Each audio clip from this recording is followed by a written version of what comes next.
2026-এর প্রথম দিন। সবাইকে শুভ নববর্ষ, নববর্ষের শুভেচ্ছা আমাদের আবহাওয়া দপ্তর তরফ থেকে।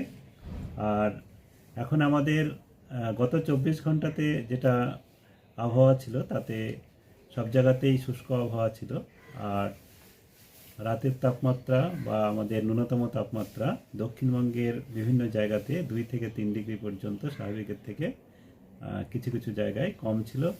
সকালের দিকে হালকা থেকে মাঝারি কুয়াশা অনেক জায়গাতেই হয়েছে, আর বিক্ষিপ্তভাবে 1-2 জায়গায় ঘন কুয়াশাও হয়েছে। আমাদের আজকে দমদম এয়ারপোর্টেও সকালের দিকে কিছুটা কুয়াশা ছিল। আর আমাদের আগামী 7 দিনের এখন যা পূর্বাভাস তাতে দক্ষিণবঙ্গে আগামী 7 দিনেই শুষ্ক আবহাওয়া থাকবে। আর উত্তরবঙ্গে যেটা রয়েছে, উত্তরবঙ্গে আগামী 2-3 দিনে মূলত দার্জিলিং, জলপাইগুড়ি, আলিপুরদুয়ার, কালিম্পং এই জেলাগুলোতে বিক্ষিপ্তভাবে 1-2 জায়গায় বৃষ্টিপাত হতে পারে। দার্জিলিংয়ের পাহাড়ি অঞ্চলে তুষারপাতেরও সম্ভাবনা রয়েছে 1-2 জায়গায়।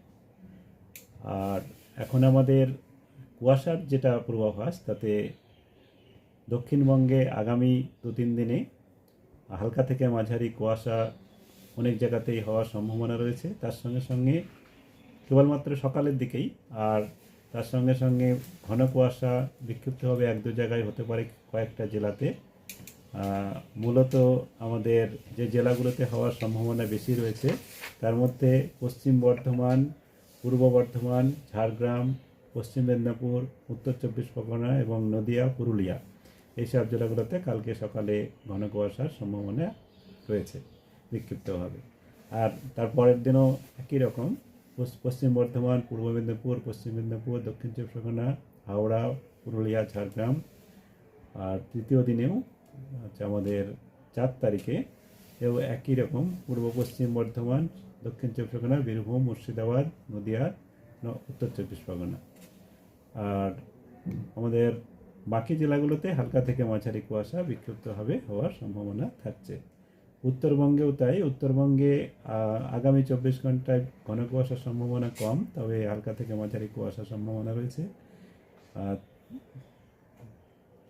তৃতীয় দিনে 3 তারিখে উত্তর দিনাজপুর, দার্জিলিং জেলাতে হতে পারে।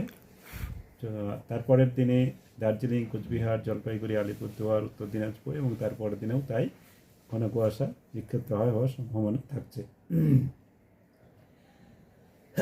এখন তাপমাত্রা যেটা রয়েছে, ন্যূনতম তাপমাত্রা বা রাতের তাপমাত্রা আগামী 2 দিনে দক্ষিণবঙ্গের জেলাগুলিতে 2 থেকে 4 ডিগ্রি পর্যন্ত অনেক জায়গাতেই বেড়ে যাওয়ার সম্ভাবনা রয়েছে।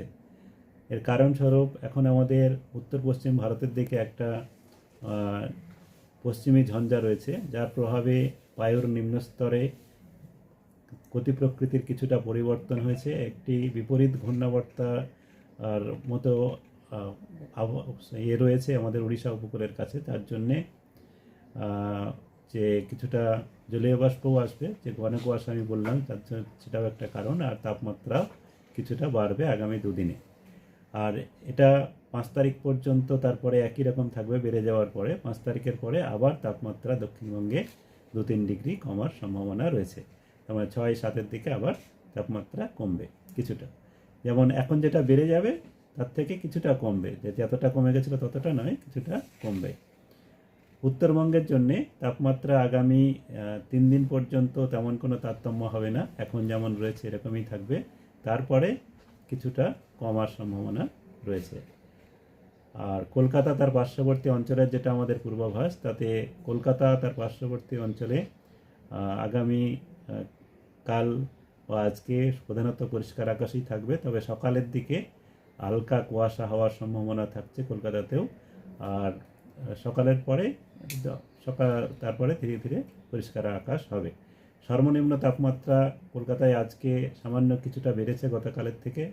গতকালকে 11 ছিল, আজকে 11.6 হয়েছে এবং আগামীকালও কিছুটা বাড়ার সম্ভাবনা থাকছে। সেখানে 13 ডিগ্রির কাছাকাছি হওয়ার সম্ভাবনা রয়েছে। তারপরের দিন 14, তারপরে 15, তারপরে 15 2-3 দিন থাকার পরে তারপরে আবার কমার সম্ভাবনা রয়েছে। এই হচ্ছে এখনকার আমাদের পূর্বাভাস। আর এখন তো বৃষ্টির কোনো সম্ভাবনা নেই দক্ষিণবঙ্গে, কলকাতাতেও নেই।